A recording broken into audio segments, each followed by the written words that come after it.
ஓம் சக்தி பராசக்தி எல்லாரும் நல்லா இருக்கீங்களாப்பா? இன்றைக்கி என்ன வீடியோன்னு பார்த்தீங்கன்னா, நாங்கள் கிராமத்து வீட்டுக்கு வந்திருக்கோம். வாங்க பார்க்கலாம்.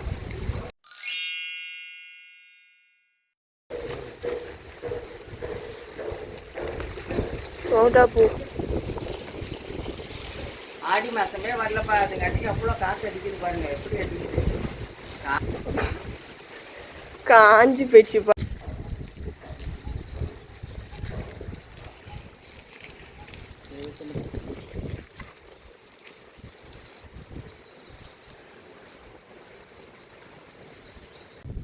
பக்கத்து கிராமத்தில்ப்பா கும்பாபிஷேகம் நடந்தது. அதையும் வந்து பார்த்துட்டு வீட்டுக்கு உளுந்து வேறு இல்லை, இட்லிக்கு ஊற வைக்க. அங்கே கிராமத்தில் தானேப்பா ஏந்திரம்லாம் இருக்குது, உளுந்து எல்லாமே அங்கே தானே வச்சுருக்கேன். அப்பப்போ போய் உடச்சிட்டு வருவேன். அது உடைக்கிறதுக்காகவும் தான் அங்கே கிராமத்துக்கு போனோம்.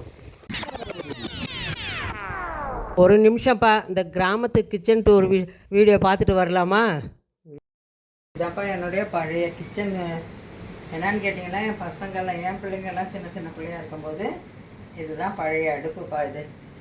இந்த அடுப்பை பாருங்கள் எப்படி இருக்குன்னுட்டு. இதுதான் இந்த அடுப்பு தான்ப்பா பழைய அடுப்பு. இது என் பிள்ளையெல்லாம் சின்ன பிள்ளையாக இருக்கும்போது இதில் தான் நான் சமைப்பேன். நின்றுட்டு தான் இது சமைக்கிற அடுப்பு. இப்போ எல்லாம் உடஞ்சி போச்சு. எப்படி இருக்கு பாருங்கள் கபோர்டெல்லாம். இதெல்லாம் கபோர்டு.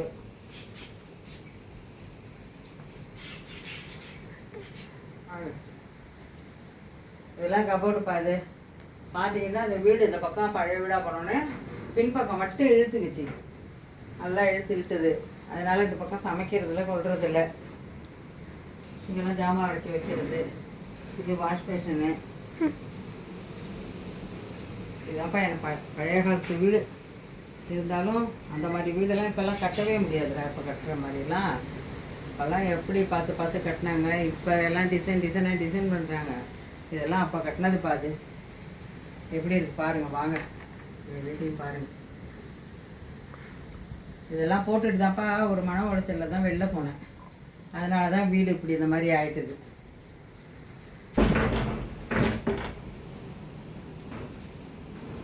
கிச்சன் டூர் பார்த்துருப்பீங்க. இப்போ அடுத்தது நம்ம வந்த வேலையை பார்க்கலாம்ப்பா.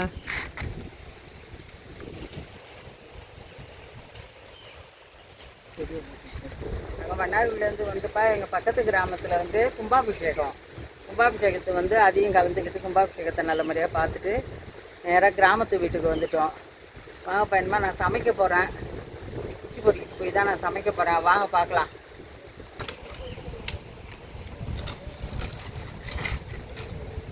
கிராமத்து வீடு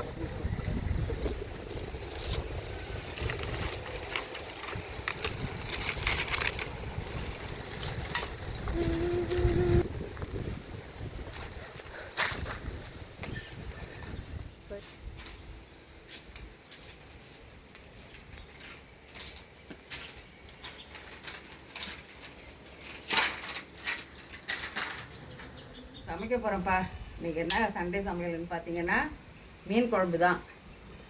கிராமத்து மணக்க மீன் குழம்பு. என்னன்னு பார்த்தீங்கன்னா ஒரே வெக்கையாக இருக்குது. வெயில் தாங்க முடியலப்பா. வெயில்னால் அப்படி ஒரு வெயில் இருக்குது. அந்த வெயிலுக்கு தகுந்த மாதிரியே காற்று அடிக்குது. காற்றுல சமைக்க கூட முடியல. ஆளே தூக்கி போகும் போல இருக்குது. அந்த அளவுக்கு காற்று அடிச்சிட்டு இருக்கு. சமைக்க போகிறேன். எல்லாம் மணக்க மீன் குழம்பு தான் சமைக்க போகிறேன். வாங்க எல்லோரும் சாப்பிடலாம். அடுப்பத்தை வச்சுருக்கேன். அதே என்னன்னு பார்த்தீங்கன்னா ஒரே காற்றுல நிற்கவே மாட்டேங்குது. ஒரே அலை காற்றா அடிக்குது. அதுலேயும் வெளியில் உங்களுக்காக தான் காட்டணுன்னு வெளில வச்சு சமைக்கிறேன்.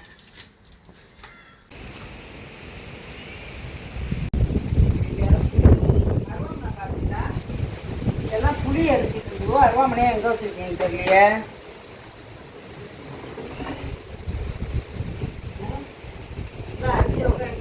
தெரியல, அருவாமனையை காணும். என்ன ஊர் சொல்லுங்க பார்த்து. கார் சவுண்டு போடுது. மீன் குழம்பு தான்ப்பா வைக்க போகிறேன். வாங்க இப்போ தான் போய் மன்னார்குடி போய் மீன் வாங்கிட்டு வந்தாங்க. சரிங்க, நாங்கள் வந்தோம். இங்கெல்லாம் கிராமத்தில் பார்த்தீங்கன்னா மீன் கூடையில் வரும், அடிக்கடி வந்துகிட்டே இருக்கும். இன்றைக்கி வந்து பார்த்திங்கன்னா மீனே காணும். அப்புறம் உடனே கார் எடுத்துகிட்டு போய் டவுனில் போய் மீன் வாங்கிட்டு வந்தாங்க. காட்டு மன்னார் கோயிலில் போய் தான் மீன் வாங்கிட்டு வந்தாங்க. அதுதான் இனிமேல் கழுவிட்டு சமைக்க போகிறேன். அது பார்த்தீங்கன்னா காற்று வேற நிற்கவே இல்லை, காற்று சக்கையாக அடிச்சுக்கிட்டே இருக்குது. ஆனால் எவ்வளோதான் இருந்தாலும்ப்பா அது கிராமத்தில் வீடு மாதிரிலாம் டவுன்லலாம் கட்ட முடியாதுடா. கிராமத்து வீடுனா கிராமத்து வீடு தான். நாங்கள் சின்ன பிள்ளையிலன்னு பார்த்தீங்கன்னா எங்கள் வீடெலாம் சுற்றுக்கட்டு பெரிய கல் வீடு.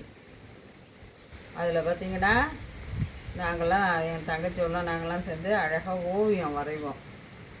அது நல்லா என் தங்கச்சிலாம் பார்த்திங்கன்னா சூப்பராக வரையும். இந்த வீடு கட்டின புதுசில் என் தங்கச்சி வந்து அழகாக வரைஞ்சி வச்சுருந்தா. அதே மாதிரியே நம்ம இங்கே ஒரு ஒரு பொருள் வச்சுருக்கிறது, இங்கே பழைய பொருள், நம்ம பழைய காலத்து ஞாபகமான பொருள் எங்கே இருக்கும்னு பார்த்திங்கன்னா கிராமத்தில் மட்டும்தான் இருக்கும். அதெல்லாம் டவுனில் கிடைக்கவே கிடைக்காது. அதுதான் பெரிய அற்புதமே இங்கே.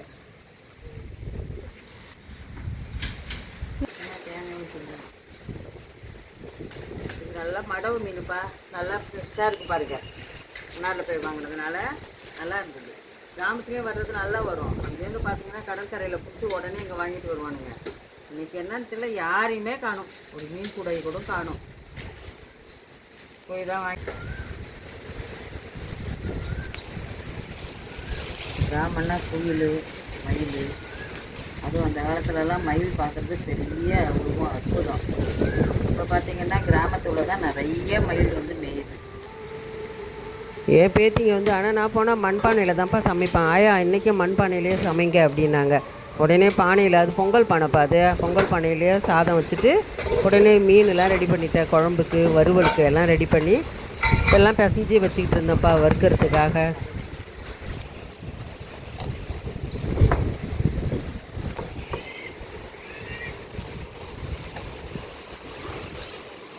அன்னைக்கு தான்ப்பா சமைக்கிறதுக்காக ரெடி பண்ணிக்கிட்டு இருக்கேன். காற்று அடித்தாப்பா, நல்ல காற்று. காற்றுன்னா இயற்கை, அப்படி ஒரு இயற்கை காற்று. நான் இவ்வளோ நாளும் அப்படி தான் காற்று அடிக்குதாங்காட்டின்னு இருக்கேன். அன்னைக்கு தான் அவ்வளோ காற்றுப்பா. அங்கே அடுப்பில் உலைய வச்சேனே, அது 1 மணி நேரம் ஆவறதங்காட்டியும் 3/4 மணி நேரத்துக்குள்ளே அந்த சமையலே ஆயிடுச்சுடா.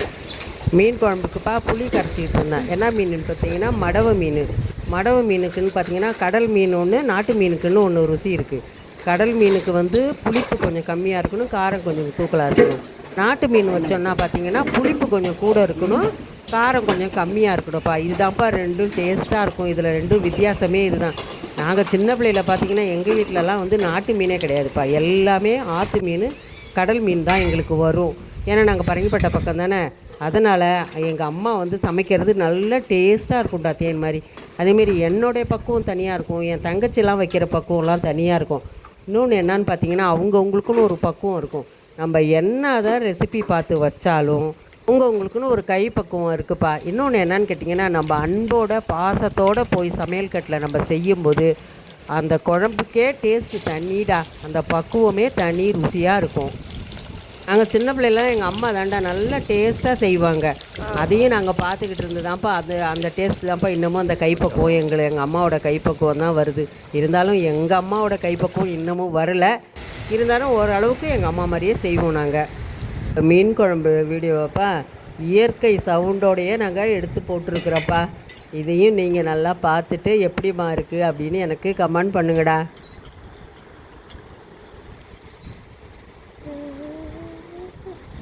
சரி, மீன் வறுக்கலான்னு ரெடி பண்ணிக்கிட்டு இருந்தேனப்பா. ஒரே காற்றோட சேர்ந்து மண்ணையும் பெரட்டி அள்ளிட்டு வந்து போய் வீசுதுவோப்பா. சரி, வெளியில் இனிமேல் நம்ம செய்ய முடியாதுன்னுட்டு குருவிகளுக்கெல்லாம் சாப்பாடை வச்சேன். அதுவும் இங்கே வேறு ஒரே மீன் ஒரே சவுண்டு அடுப்புக்கிட்ட வந்து. அப்புறம் சரி இதில் நமக்கு சரி வராதுன்னு உள்ளே போய் கேஸ் அடுப்பில் போய் மீன் வறுவலை வறுத்தேன்ப்பா.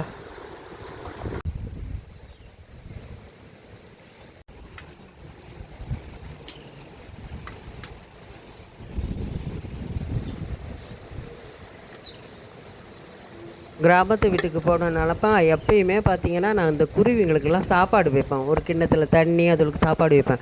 ஆனால் அந்த சாப்பாடு வைக்கும்போது பார்த்திங்கன்னா எங்கேருந்து தான் குருவிங்கள் வரும்னு தெரியல. விதமாக அழகழகாக குருவிங்கள் வரும். அது ஒன்று ஒரு சவுண்டு போடுப்பா. அதை கேட்குறதுக்கு எனக்கு அவ்வளோ மனசு ஒரு சந்தோஷமாக இருக்கும். அது கொஞ்ச நேரம் நான் சேர் போட்டு உட்காந்துருவேன்டா. உட்காந்து அது சாப்பிட்டுட்டு அது கியாமியன்னு சண்டை போட்டுக்கிறது, அதோடு சேர்ந்து அணிலும் வரும். எல்லாம் கீச்சு மூச்சுன்னு சவுண்டு கொடுக்குங்க பாருங்கள். அவ்வளோ ஒரு அழகாக இருக்கும்.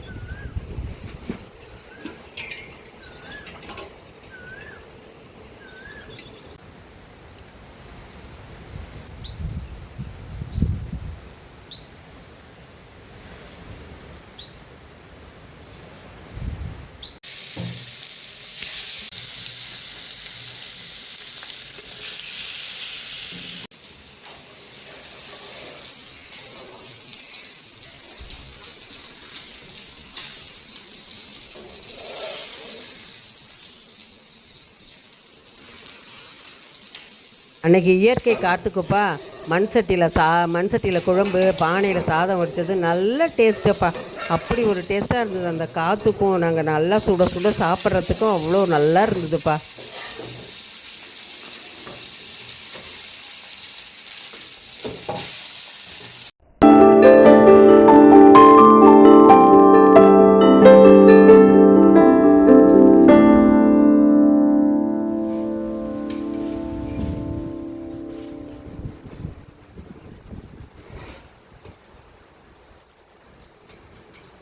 உளுந்து உடைக்கிறோம், வாங்க பார்க்கலாம். இது வந்து கருப்பு உளுந்து, இது அதை அப்படியே உடச்சி வச்சுப்பேன். தீட்டின உளுந்து அவ்வளோதான் இதாகாது, அதனால் உடச்சி ஒரு 3 மாதத்துக்குள்ளே தான் இப்போ உடச்சிட்றப்ப. அதை என்னது வாயில வேற போட்டுக்கிறீங்க.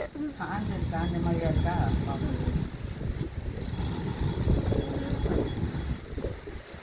தோல்லாம் உங்க காலத்து ஜிம்மா மசில்ஸை காட்டுங்க, மசில்ஸ் இப்படி காட்டுங்க உங்க ஆர்ம்ஸ்.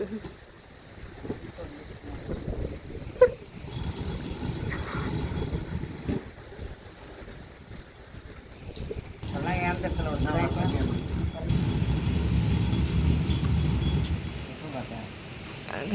நேற்று வந்து தூக்கம் இன்னைக்கு அப்படியே ஆனால் கிராமத்தில் தான்ப்பா உளுந்தெல்லாம் வச்சுருப்போம். அங்கே பார்த்திங்கன்னா கொடகல், குந்தாணி, ஏந்திரம் எல்லாமே அங்கே தான் இருக்கும். எது வேணாலும் அங்கே தான்ப்பா போய் உடச்சி எடுத்துகிட்டு வருவேன். அப்போ பார்த்திங்கன்னா ஒரு 3 மாதத்துக்குள்ளே உளுந்து உடைக்கிறதுக்காக கிராமத்துக்கு அப்போ போயிருந்தோமா, உடனே சரி உளுந்தையும் உடச்சிரும் அப்படின்னு ஏந்திரத்தை எடுத்து வச்சு உளுந்தையும் உடைச்சேன். அங்கேயே சலிக்கிற சல்லடையெல்லாம் அங்கேயே வச்சுருப்பேன்ப்பா. அதையும் சலித்து எடுத்துகிட்டுப்பா கொஞ்சம் நேரம் ரெஸ்ட் இருந்துட்டு சாயந்தரம் கூட்டி கோலம் போட்டுட்டு விளக்கு கொளுத்தி வச்சுட்டு உடனே மன்னார்குடிக்கு கிளம்பிட்டோம்ப்பா. உங்கள் கிராமத்து வீடு உங்களுக்கு எப்படி பிடிச்சிருக்குன்னு எனக்கு கமெண்ட் பண்ணுங்கப்பா. வீடியோ பிடிச்சிருந்தா லைக் பண்ணுங்கள், ஷேர் பண்ணுங்கள், சப்ஸ்கிரைப் பண்ணுங்கள், பெல் பட்டனை தட்டி விடுங்கப்பா. பாய். அடுத்த வீடியோவில் பார்க்கலாம். ஓம் சக்தி.